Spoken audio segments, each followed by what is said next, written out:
वालेकुम, welcome back to the amazing platform फ्रैंकर 450। आज की इस वीडियो में हम लोग डिस्कस करने वाले हैं क्लास 12th के उर्दू का फर्स्ट चैप्टर। तो उर्दू का जो फर्स्ट चैप्टर हम लोग का होने वाला है कहकशा का, वो हम लोग का है खाका निगारी का पोर्शन से, और उस चैप्टर का नाम है डिप्टी नज़ीर अहमद की कहानी, कुछ मेरी और कुछ उनकी ज़बानी। ये लिखने वाले मिर्ज़ा फ़रहतुल्लाह बेग है। खाका निगारी की बुनियाद उर्दू में सबसे पहले मिर्ज़ा फ़रहतुल्लाह बेग ने डाली थी। तो चलिए बिना टाइम वेस्ट किए वीडियो को स्टार्ट करते हैं। और हाँ, यहाँ वीडियो में बहुत जगह हाईलाइटेड किया हुआ होगा आप लोग का, तो वो हाईलाइटेड के बारे में आगे आप लोग को बता दूंगा कि रेड हाईलाइटेड का वैल्यू क्या है, और फिर ग्रीन, आसमानी और सारे हाईलाइटेड आपको तरह तरह के जो किए गए हैं वो आप लोग को मैं बताता हुआ चलूंगा। तो चलिए अब बिना टाइम वेस्ट किए वीडियो को स्टार्ट करते हैं और वीडियो का फर्स्ट पोर्शन पर हम लोग आते हैं। तो खाका निगारी किसे कहते हैं? तो हम लोग जैसा कि पढ़ चुके हैं कि उर्दू में खाका निगारी उस शय को कहते हैं कि जैसे किसी भी शख्स की तहरीरी तस्वीर कशी की जाए, मतलब कि किसी भी शख्स के बारे में तहरीर किया जाए, लिखा जाए, जिससे उसके मिजाज, उसके अखलाक, उसके तर्ज, उसकी ज़िंदगी, उसके सवाने, उसके तमाम उजज़ाए ज़िंदगी के बारे में हम लोग को पता लगे, उसे खाका निगारी कहते हैं। मतलब कि अगर मैं किसी के बारे में कुछ लिखता हूँ कि वो शख्स इस तरह था, मैं अपने हालात जो ज़िंदगी में मैंने पास्ट गुजार चुका उसके साथ, तो उसके बारे में मैं लिखता हूँ, उसे खाका निगारी कहते हैं। लेकिन हाँ, अगर खुद के बारे में खुद से लिखा जाए तो उसे खुद नविश्त कहेंगे, लेकिन अगर दूसरे के बारे में लिखा जाए तो उसे खाका कहेंगे। तो खुद नविश्त भी आप लोग के निसाब में शामिल है, जिसे लिखने वाले एहसान दानिश है। मैं यूनिवर्सिटी में चैप्टर का नाम है, तो वो आप लोग को आगे पढ़ाया जाएगा। आप लोग का फर्स्ट चैप्टर है, तो फर्स्ट चैप्टर आप लोग आसानी से पढ़ें, और इसमें आप लोग का सब्जेक्टिव ऑब्जेक्टिव सारा डिस्कस कर दिया जाएगा। तो चलिए स्टार्ट करते हैं। तो मिर्ज़ा फ़रहतुल्लाह बेग लिखने वाले हैं क्या? खाका निगारी की पहले बुनियाद डालने वाले मिर्ज़ा फ़रहतुल्लाह बेग है। वो लिखे डिप्टी नज़ीर अहमद की कहानी, कुछ मेरी और कुछ उनकी ज़बानी। तो चलिए अब हम लोग स्टार्ट करते हैं। तो सबसे पहले हम लोग मिर्ज़ा फ़रहतुल्लाह बेग के सवाने हैं, मतलब कि ज़िंदगी में उनके क्या क्या मोड़ आए, सारे को डिस्कस करने वाले हैं, जहाँ से क्वेश्चन एग्जामिनेशन में बनते ही बनते हैं। उसके बाद हम लोग कहानी का खुलासा पढ़ेंगे कि इस कहानी में किस तरह के किरदार आए और कैसे कैसे कहानी मोड़ पे आता गया और किससे कैसे कहानी आगे बढ़ा। फिर उसके बाद हम लोग मुख्तसर तरीन सवालात में सबसे पहले ऑब्जेक्टिव करेंगे, और मुख्तसर तरीन सवालात इसमें नहीं है, तो इसलिए आप लोग फर्स्ट चैप्टर के लिए टेंशन ना लें, और सेकंड चैप्टर से आप लोग का मुख्तसर तरीन सवालात भी स्टार्ट कर दिए जाएंगे। तो चलिए अब स्टार्ट करते हैं। तो आप लोग को पता होगा इस चैनल का नाम है रैंकर 450, आप लोग देख लें। अब आगे हम लोग स्टार्ट करते हैं। तो ये देखिए फ़रहतुल्लाह बेग के जो जवानी के फ़ोटो है कि इस तरह से वो दिखते थे। अब आते हैं, हम लोग फ़ोटो देखने से क्लियर हो जाता है कि वो कैसे इंसान थे, एक तरह से माइंड में इमेज बन जाता है। चलिए सबसे पहले जानते हैं मिर्ज़ा फ़रहतुल्लाह बेग। तो मिर्ज़ा फ़रहतुल्लाह बेग के जद्दे अमजद मिर्ज़ा अफजल बेग बदख्शा से तर्के वतन करके शाह आलम सानी के ज़माने में हिंदुस्तान में आए और फ़ौज में मुलाजिम हुए। तो सबसे पहले कहा गया कि इसके जद्दे अमजद कौन थे? तो अफजल बेग थे। कहाँ से आए? बदख्शा से। 2 पॉइंट आप लोग का याद करने का रहता है।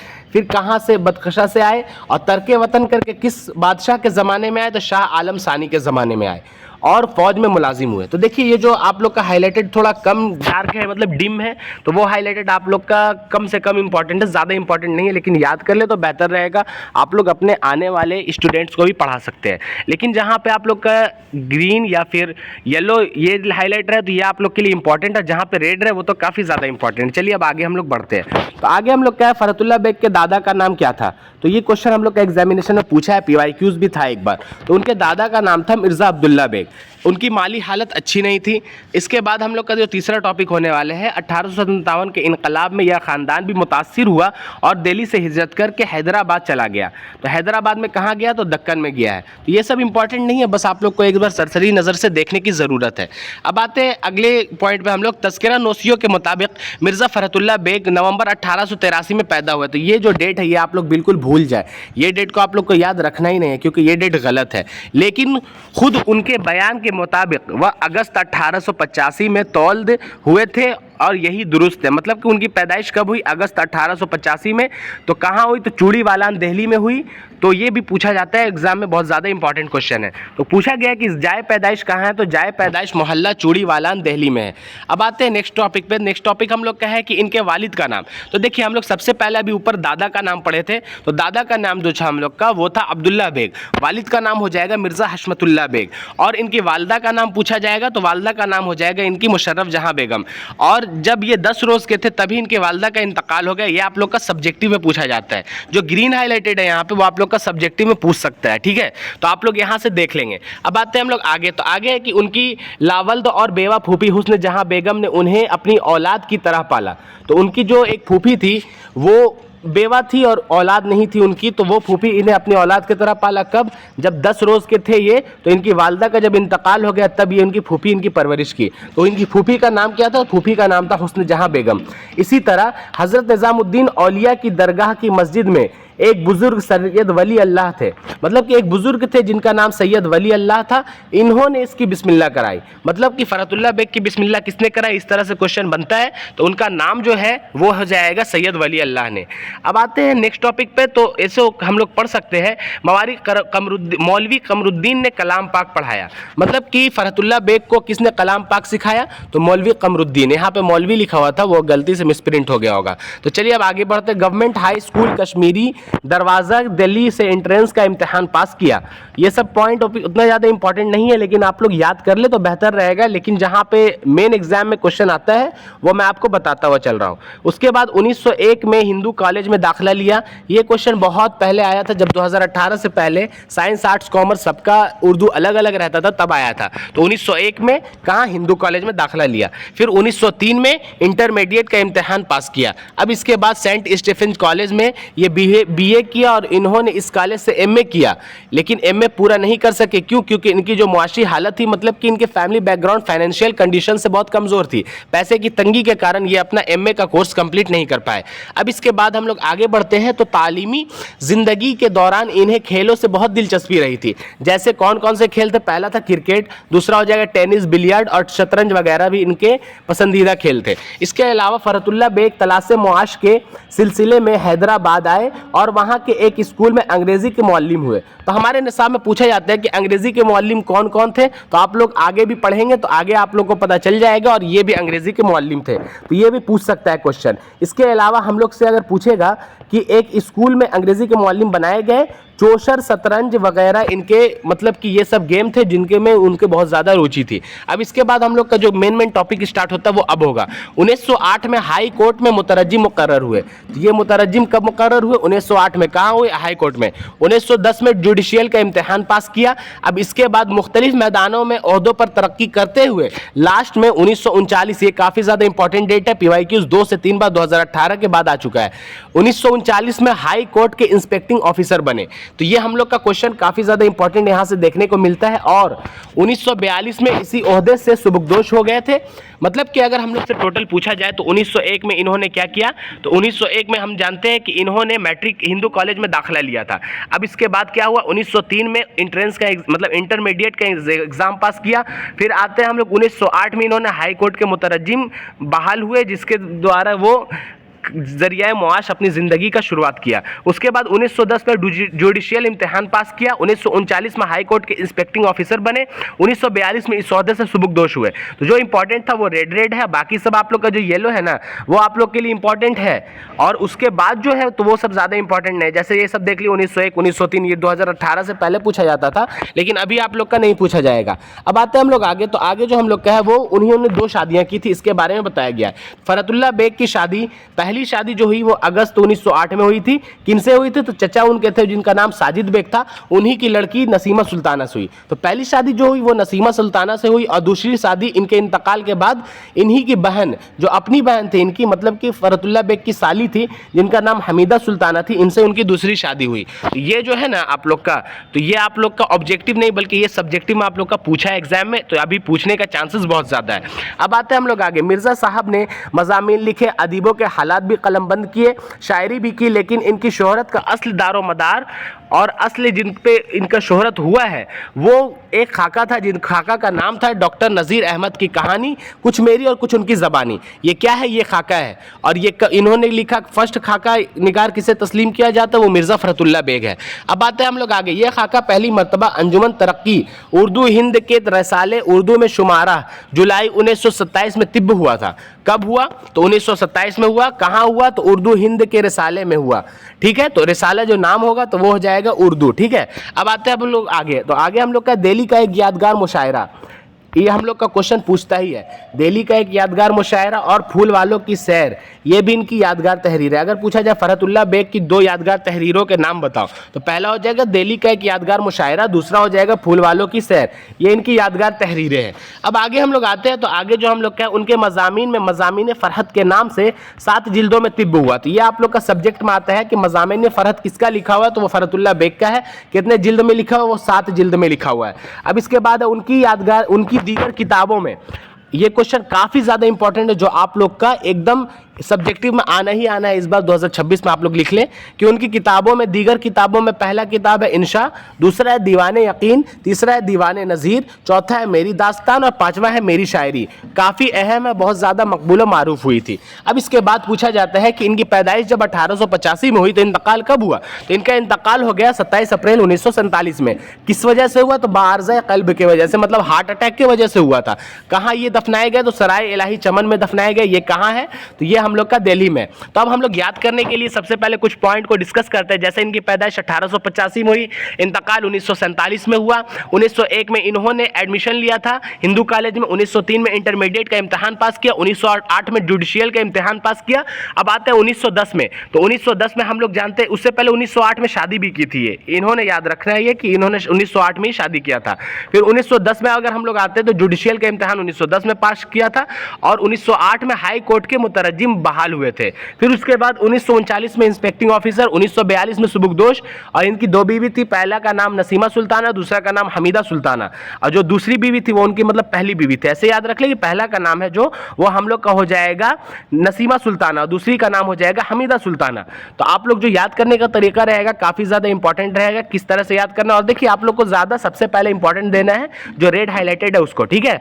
अब उसके बाद हम लोग आते हैं आगे, तो उनके दीगर किताबों में पहला किताब का नाम था इंशा, दूसरा दीवाने यकीन, तीसरा दीवाने नज़ीर, चौथा मेरी दास्तान, पांचवा मेरी शायरी। तो ये उनकी किताबें जो बहुत ज़्यादा अहम है। उनकी 2 तहरीरें थी यादगार, जिसमें पहला था दिल्ली का एक यादगार मुशायरा, दूसरा था फूल वालों की सैर। और उसके बाद मज़ामीन फ़रहत इन्होंने लिखा था, जो कितने जिल्दों में शाये हुआ, 7 जिल्दों में शाये हुआ। अब इसके बाद हम लोग कहानी का खुलासा पढ़ते, तो खुलासा पढ़ लीजिएगा आप लोग, ऐसे मैं स्क्रीनशॉट ले लीजिए, आप लोग को मैं दिखा देता हूँ। एक यहाँ से ले लीजिए और फिर एक यहाँ से ले लीजिए। अब इसके बाद आगे मैं बढ़ा देता हूँ, एक यहाँ से ले लीजिए और फिर एक आप लोग यहाँ से ले लीजिए। तो अब मैं कहानी आप लोग को बता देता हूँ। ये कहानी में इस कदर थे कि फरहतुल्लाह बेग और इनके एक दोस्त थे जिनका नाम था मियां दानी, दोनों जाते थे डिप्टी नज़ीर अहमद साहब के यहाँ पढ़ने के लिए। तो फर्स्ट दिन जब इन लोग गए थे, तो इन लोग जाने के बाद देखे खौफ से बाहर दरवाजे के पास सन्नाटा पसरा हुआ था, टाइम बहुत ज़्यादा हो रहा था, डिप्टी नज़ीर अहमद साहब अंदर बैठे हुए थे। तो इन्होंने गया, जाने के बाद इनकी सरफो नौ और नज्म को नस्र की तरह पढ़ने की आदत थी। मतलब कि फरहतुल्लाह बेग और मियां दानी दोनों की एक एक गलती थी। जो एक तो थे वैसे जो सर्फ नौह को मतलब मिला के पढ़ देते थे। इल्म हिजा, इल्म सर्फ, इल्म नहव, इल्म रूज़, इल्म बिलागत, उर्दू कवायद के 5 पार्ट होते हैं। तो उस हिसाब से हम लोग जानते हैं कि सर्फ नौह कमज़ोर थी, ज़बर ज़ेर में, एराब में अलबल पढ़ देते थे। उसके बाद दूसरा थे कि उनकी सर्फ नौह सब कुछ ठीक ठाक थी, लेकिन नज़्म को नस्र की तरह पढ़ देते थे। इस तरह से याद रखें।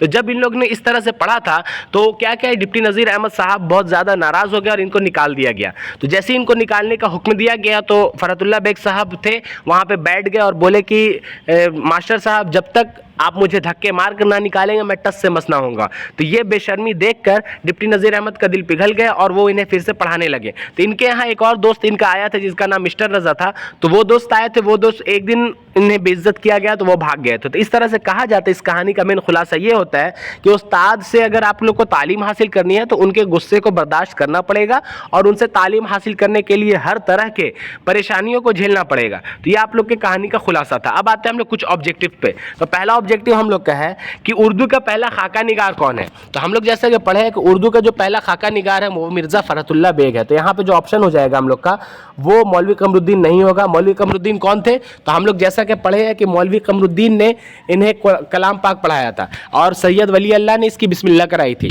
अब आते हैं हम लोग नेक्स्ट को, ये क्वेश्चन का जो आंसर हो जाएगा हम लोग का उर्दू का पहला खाका निगार कौन है, तो इसका आंसर हो जाएगा मिर्ज़ा फरहतुल्लाह बेग। तो इसका जो करेक्ट आंसर डी हो जाएगा। क्वेश्चन सेकंड है हम लोग का, इनमें से कौन सी तख्लीक अफसाना नहीं है। तो अफसाना नहीं है तो क्या है, तो अफसाना नहीं है तो या तो खाका होगा, या तो नाविल होगा, या तो मजमून होगा, या तो खुद नविस्त होगा, या तो नज़म होगा, या तो गज़ल होगा, या तो फिर सवाने होगा, या फिर कसीदा होगा, या कित्ता तारीख होगा जो आप लोग के निसाब में शामिल है, या मरसिया भी हो सकता है या गीत भी। तो अब आते हैं हम लोग इस चैप्टर में, हम लोग जो सेकंड क्वेश्चन है, सेकंड क्वेश्चन इनमें से कौन सी तख्लीक अफसाना नहीं है। तो अफसाना कौन नहीं है, तो जैसे हम लोग देखने वाले हैं यहाँ पे प्रामिस, तो प्रामिस के लिखने वाले जिलानी बानो, जिनकी पैदाइश 1936 में हुई थी। और मैं आप लोग को डेट बताता हुआ चलूंगा क्योंकि बार बार डेट रिपीट करने से आप लोग को याद हो जाएगा। तो ये क्या था, ये एक अफसाना था। सेकंड हम लोग का इब्राहिम सुक्का, इब्राहिम सुक्का को लिखने वाले सलाम बिन रज़ाक है, इनकी पैदाइश 1941 में हुई थी। कहाँ हुई थी, तो इनकी पैदाइश आप लोग जानते हैं पनवेल में हुई थी। और ये जो जिलानी बानो, इनकी पैदाइश कहाँ हुई थी, ये बदायूनी थी, मतलब बदायूं उत्तर प्रदेश में हुई थी। उसके अलावा टोबा टेक सिंह जो लिखने वाले थे, उनका पैदाइश कब हुआ, तो उनका पैदाइश मतलब सादत हसन मंटू लिखने वाले थे, इनकी पैदाइश 1912 में हुई। और हाँ, याद रखने के लिए रिलेट कर लेंगे, साहिल लुधियानवी आप लोग के निसाब का लास्ट चैप्टर है, वो चैप्टर ये चैप्टर दोनों के लिखने वाले का डेट ऑफ बर्थ सेम है, मतलब 1912 लास्ट में। और इनके वालिदा का नाम भी सेम है, दोनों की वालिदा का नाम सरदार बेगम है, और दोनों की जाए पैदाइश लुधियाना पंजाब है। तो ये आप लोग दोनों याद रखेंगे। तो चलिए इस चैप्टर का जो हम लोग का करेक्ट आंसर हो जाएगा, ये सेकंड नंबर क्वेश्चन का, वो हो जाएगा हम लोग का डिप्टी नज़ीर अहमद की कहानी। ये हम लोग का अफसाना नहीं है बल्कि ये हम लोग का खाका है। अब आते हैं हम लोग सेकंड के बाद थर्ड क्वेश्चन पे। थर्ड क्वेश्चन हम लोग का मंदरजा झेल में नाविल कौन है। तो नाविल के बारे में अगर पूछा जाए तो जैसा कि भाभी जान हम लोग 10 में पढ़े थे, अफसाना भाभी जान सुहेल अजीमाबादी का एक यादगार, एक बहुत ही मकबूल और मारूफ तहरीर है, तो ये हम लोग का अफसाना था। अब इसके बाद सेकंड हम लोग का पूछा क्या, नाविल। सेकंड हम लोग का तौबतुन नुसू, तो तौबतुन नुसू लिखने वाले कौन है, डिप्टी नज़ीर अहमद। तो ये जो इनकी पैदाइश कब हुई थी, 1836 में। ये आप लोग को याद नहीं करना है, जो याद करना है वही मैं बताऊंगा। तो ये जो तौबतुन नुसू है, ये लिखने वाले कौन है, डिप्टी नज़ीर अहमद। तो ये क्या है, ये आप लोग का नॉवेल है। तो चलिए ये हम लोग का बिल्कुल सही आंसर है। तो इसका जो आंसर हो जाएगा हम लोग का, वो हो जाएगा हम लोग का बी। अब आते हैं हम लोग ज़हरे इश्क। ज़हरे इश्क हो गया या बागो बहार हो गया, तो ये बीमार नहीं बल्कि बहार है। तो बागो बहार आप लोग का दास्तान है, निसाब में शामिल है, आगे पढ़ेंगे। मीर अमन दहलवी ने लिखा था। ये ज़हर इश्क है, ये आप लोग का शौक लखनवी का है, ये आप लोग के निसाब में शामिल है, लेकिन ये नहीं बताया गया है कि इसके बारे में पूरा सवाने रहे। बस इतना बताया गया है कि बागो बहार और ज़हर इश्क के बारे में रिलेट किया गया। अब आते हैं हम लोग आगे। तो आगे हम लोग का जो फोर्थ नंबर क्वेश्चन है, उससे पहले थर्ड नंबर का आंसर पता कर लेते हैं। आंसर जो इसका था हम लोग का मंदरजा झेल में नाविल, तो मैंने जैसा कि आप लोग को बताया तौबतुन नुसू होगा। अब इसके बाद हम लोग का 4 नंबर क्वेश्चन है, मिर्जा फरहतुल्लाह बेग के उस्ताद कौन थे। तो जैसा कि इनके उस्ताद के बारे में हम लोग को पता चला है कि डिप्टी नज़ीर अहमद इनके उस्ताद थे। अब आते हैं क्वेश्चन 5 पर। 5 नंबर क्वेश्चन है हम लोग का कि उर्दू का पहला खाका निगार कौन है। तो उर्दू का पहला खाका निगार पूछेगा तो वो मिर्जा फरहतुल्लाह बेग हो जाएगा। और उर्दू का अगर पहला खाका पूछेगा तो वो डिप्टी नज़ीर अहमद की कहानी, कुछ मेरी और कुछ उनकी ज़बानी हो जाएगा। अब आते हैं हम लोग आगे। आगे क्वेश्चन नंबर हम लोग का 6 है, वो 5 गलती से मिसप्रिंट हो गया। इसमें है गया कि मिर्जा फरहतुल्लाह बेग के कौन थे। पूछा गया है डिप्टी नज़ीर अहमद मिर्ज़ा फरहतुल्लाह बेग के कौन थे। तो डिप्टी नज़ीर अहमद जो हो जाएगा वो मिर्ज़ा फरहतुल्लाह बेग के उस्ताद थे। अब आते हैं अब हम लोग आगे क्वेश्चन नंबर 7 हम लोग का, अल्लामा इकबाल ने फरहतुल्लाह बेग के साथ कौन पढ़ते, सॉरी यहाँ पे क्वेश्चन है कि वहाँ पे थोड़ा मिसप्रिंट हो गया है। क्वेश्चन यही है कि आप लोग के से पूछा गया है कि डिप्टी नज़ीर अहमद के यहाँ फरहतुल्लाह बेग के साथ और कौन पढ़ने जाते थे। तो देखिए मिस्टर गज़ाली नहीं होगा, मियाँ दानी हो जाएगा, ये हम लोग का करेक्ट आंसर है। अब आते हैं क्वेश्चन नंबर 7 पे। 7 है कि डिप्टी नज़ीर अहमद का ताल्लुक़ किस सिन्फ से है। तो नज़ीर अहमद यहाँ है, तो वो आप लोग का थोड़ा मिसप्रिंट है, समझ जाइएगा। तो डिप्टी नज़ीर अहमद का ताल्लुक़ नाविल से है। और अगर पूछेगा नज़ीर अहमद की कहानी का ताल्लुक़ किस सिन्फ से है, तो वो हो जाएगा खाका से। ये क्वेश्चन आप लोग का घुमाने के लिए बहुत बार पूछता ही पूछता है, तो ये आप लोग को ख्याल रहे। अब आते हैं नेक्स्ट क्वेश्चन। नेक्स्ट क्वेश्चन हम लोग का है कि नाविल मिरातुल उरूस के मुसन्निफ कौन है। तो मिरातुल उरूस के मुसन्निफ हम लोग ऊपर देख चुके हैं, डिप्टी नज़ीर अहमद है। क्वेश्चन नंबर 9 है हम लोग का कि नज़ीर अहमद का किसी मशहूर शख्सियत के उस्ताद थे, मतलब कि किस मशहूर शख्सियत के उस्ताद थे नज़ीर अहमद। तो मिर्ज़ा फरहतुल्लाह बेग के उस्ताद थे, तो इसका आंसर हम लोग का सी करेक्ट हो जाएगा। क्वेश्चन नंबर 10 है हम लोग का, फरहतुल्लाह बेग नज़ीर अहमद के घर क्यों आते थे। तो नज़ीर अहमद के घर फरहतुल्लाह बेग क्यों आते थे, पढ़ने के लिए आते थे, नहीं कि पढ़ाने के लिए, ठीक है। तो आप लोग का पढ़ने के लिए करेक्ट हो जाएगा। क्वेश्चन नंबर 11 है हम लोग का कि नज़ीर अहमद की कहानी के मुसन्निफ कौन है। तो नज़ीर अहमद की कहानी अगर पूछेगा तो उसके मुसन्निफ मिर्ज़ा फरहतुल्लाह बेग हो जाएगा। फिर इसके बाद क्वेश्चन नंबर 12 हम लोग का, नज़ीर अहमद की कहानी का ताल्लुक़ किस सिन्फ से है। मतलब कि नज़ीर अहमद की कहानी का ताल्लुक़ यहाँ पे पूछा है, ये नहीं पूछा कि नज़ीर अहमद का ताल्लुक़। अगर कहानी का ताल्लुक़ पूछा जाएगा तो वो खाका हो जाएगा, अगर नज़ीर अहमद का ताल्लुक़ पूछ जाएगा वो हो जाएगा आप लोग का नाविल। तो इसका जो हम लोग का करेक्ट आंसर हो जाएगा वो हो जाएगा हम लोग का खाका। तो खाका हम लोग का बी में आंसर सही है, तो बी हम लोग का करेक्ट मारेंगे। अब आते हैं क्वेश्चन नंबर 13 पर। मिर्ज़ा फरहतुल्लाह बेग की कौन सी तसनीफ़ शामिल निसाब है, मतलब निसाब में शामिल मिर्ज़ा फरहतुल्लाह बेग की कौन सी तसनीफ़ है। तो वो हो जाएगा डिप्टी नज़ीर अहमद की कहानी, कुछ मेरी और कुछ उनकी ज़बानी, ठीक है। तो डिप्टी नज़ीर अहमद की कहानी करेक्ट है। फरहतुल्लाह बेग शेर खानी में किस तरह की गलतियां करते थे। तो फरहतुल्लाह बेग शेर खानी में किस तरह की गलतियां करते थे, तो देखिए इमला की नहीं करते थे, मुहावरे की नहीं करते थे, वाहिद जमा की नहीं करते थे, एराब की करते थे। मतलब कि इन जो ज़बर ज़ेर में उन्हें फ़र्क नहीं पता चलता था, तो वो ज़बर ज़ेर, जब देखिए उर्दू में ज़बर ज़ेर रहता नहीं, जैसे दूर पढ़ो या दौर पढ़ो दोनों लिखा सेम ही है, दाल वाव और रे, ठीक है। इस तरह से वो थोड़ा उनके एराब की कमी थी, तो एराब वो गलत पढ़ देते थे। क्वेश्चन 15 हम लोग का, किसी शख्स की तहरीरी तस्वीर कशी को क्या कहते हैं। तो किसी भी शख्स की तहरीरी तस्वीर कशी को खाका कहते हैं। ये आप लोग के निसाब का फर्स्ट चैप्टर है, और अब हम लोग जो इसका आंसर हो जाएगा वो हो जाएगा बी। अब आते हैं क्वेश्चन नेक्स्ट पे। नेक्स्ट नंबर क्वेश्चन हम लोग का, मिर्जा फरहतुल्लाह बेग के जद्दे अमजद किस बादशाह के ज़माने में हिंदुस्तान आए। तो हम लोग जैसा कि पूछे थे कि ये क्वेश्चन इंपॉर्टेंट है लेकिन उतना ज़्यादा नहीं है, तो ऐसे आप लोग देखे होंगे एक बार सरसरी नज़र से, तो इसका आंसर आप लोग बिल्कुल करेक्ट मारेंगे, शाह आलम सानी के ज़माने में। अब आते हैं क्वेश्चन नंबर नेक्स्ट पे हम लोग, मिर्ज़ा फरहतुल्लाह बेग के बाद जद्दे अमजद कौन थे। तो मिर्ज़ा फरहतुल्लाह बेग के जद्दे अमजद अगर पूछा जाए तो इनके जद्दे अमजद कौन थे, तो इनके जो जद्दे अमजद हो जाएगा वो हो जाएगा मिर्ज़ा अफजल बेग। अब आ जाते हैं हम लोग नेक्स्ट क्वेश्चन। नेक्स्ट क्वेश्चन है, फरहतुल्लाह बेग के दादा कौन थे। तो दादा का नाम था अब्दुल्ला बेग, और जो हशमतुल्लाह बेग यहाँ पे दिया हुआ है वो हो जाएगा उनके वालिद का नाम। दादा का नाम हो जाएगा हम लोग का अब्दुल्ला बेग, और साजिद बेग इनके मामा का नाम, चचा का नाम था, तो उन्हीं की बेटी से इनका निकाह हुआ था, ठीक है, आप लोग याद रखेंगे। क्वेश्चन नेक्स्ट है हम लोग का 20 नंबर, वो 90 में स्प्रिंट है। तो मिर्ज़ा फरहतुल्लाह बेग की पैदाइश कब हुई। तो पैदाइश इनके 1885 में। देखिए इसे याद करने का तरीका इस तरह से आप लोग याद कर सकते हैं कि भारतीय राष्ट्रीय कांग्रेस आप लोग 10th में पढ़े होंगे कि का गठन कब हुआ, तो 1885 में, और भारत आज़ाद कब हुआ, 1947 में। तो बस यही चीज़ है, तो इनकी भी पैदाइश 1947 में, इनका इंतकाल हुआ, पैदाइश 1885 में हुई। नेक्स्ट क्वेश्चन हम लोग का आ जाएगा, मिर्ज़ा फरहतुल्लाह बेग के वालिद कौन थे। इनके वालिद का नाम हो जाएगा मिर्ज़ा हशमतुल्लाह बेग। तो इसका जो हम लोग का करेक्ट आंसर हो जाएगा वो हो जाएगा हम लोग का बी। तो बी हम लोग का करेक्ट आंसर है। नेक्स्ट क्वेश्चन हम लोग का, मिर्ज़ा फरहतुल्लाह बेग की पैदाइश कहाँ हुई। तो इनकी पैदाइश कहाँ हुई, दिल्ली में हुई। दिल्ली के कौन से माले, चूड़ीवालान दिल्ली में।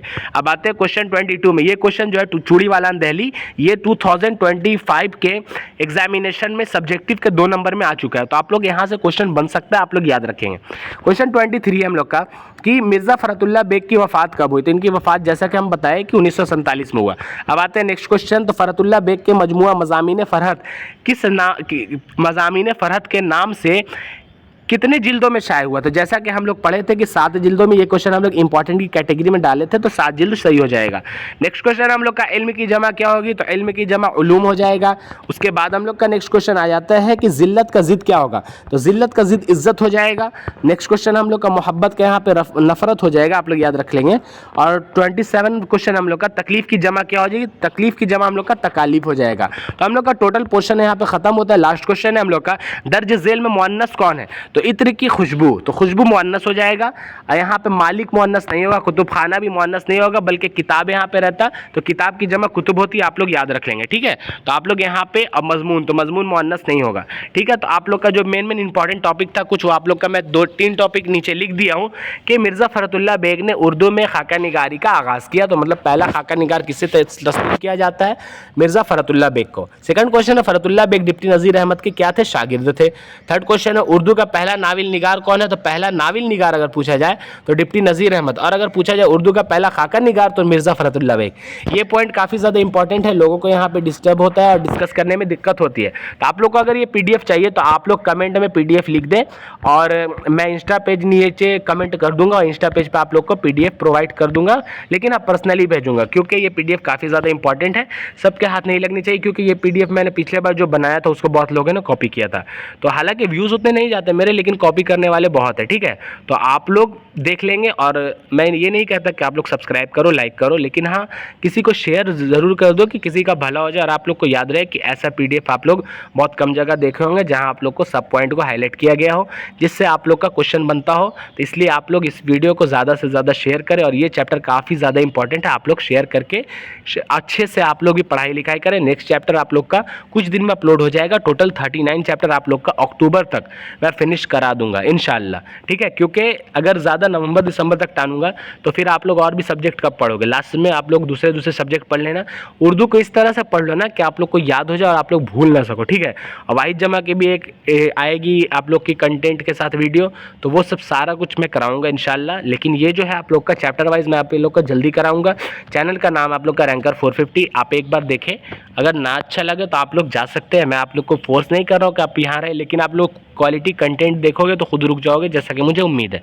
चलिए तब तक के लिए अल्लाह हाफिज़। वीडियो को ज़्यादा लंबी ना करें, 24 मिनट में वीडियो ख़त्म करता हूँ। अल्लाह हाफिज़।